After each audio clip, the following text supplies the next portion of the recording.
Hello everyone, నేను మీ allrounder అమ్మాయి. ఈరోజు మన మూవీ రివ్యూ సరిపోదా శనివారం.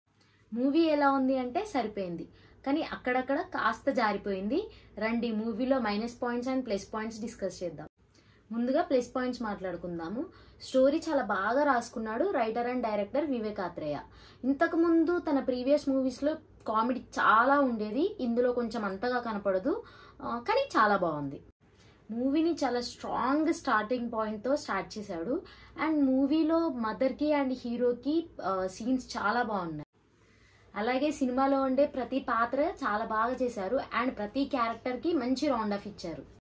పబ్ ఫైట్లో నాని ఇంకా ఎస్జే సూర్యను కొట్టడు అని అనుకున్న టైంలో ఒక క్యారెక్టర్ కనిపిస్తుంది. అప్పుడు విజిల్స్ ఇంకా హీరో నాని ఇరక్కొట్టేశాడు, ఎస్జే సూర్య చితక్కొట్టాడు. ప్రియాంక పర్వాలేదు అనిపించింది. అలాగే మిగిలిన క్యారెక్టర్స్ సాయి కుమార్ గారు, మురళీ శర్మ గారు, శివాజీ రాజా గారు అందరు చాలా బాగా చేశారు. మూవీ స్క్రీన్ పే చాలా బాగుంది. మూవీ స్టోరీని ఎపిసోడ్స్ వైజ్ గా తీర్చిదిద్దడం ఇంకా బాగుంది.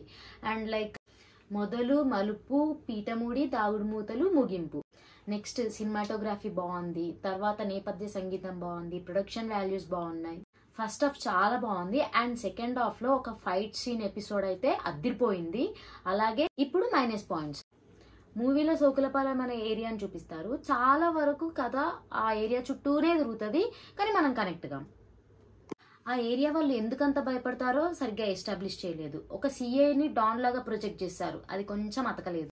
సెకండ్ హాఫ్ లో కొన్ని సీన్స్ ల్యాగ్ ఉంటాయి. ఎస్జే సూర్య గారు హీరోని పట్టుకునే ప్రెడిక్షన్స్ కొంచెం చుట్టేసినట్టు ఉంటాయి. అదేంతో చటుక్కున పట్టేసుకుంటాడు. ప్రతి సీన్ ప్రెడిక్టబుల్గా ఉండడమే కొంచెం బ్యాక్లాగ్. నెక్స్ట్ మిగతా సినిమా అంతా బాగుంది. నా 250 రూపీస్ టికెట్ ప్రైస్లో నేను కలెక్ట్ చేసుకుంది 180 రూపీస్.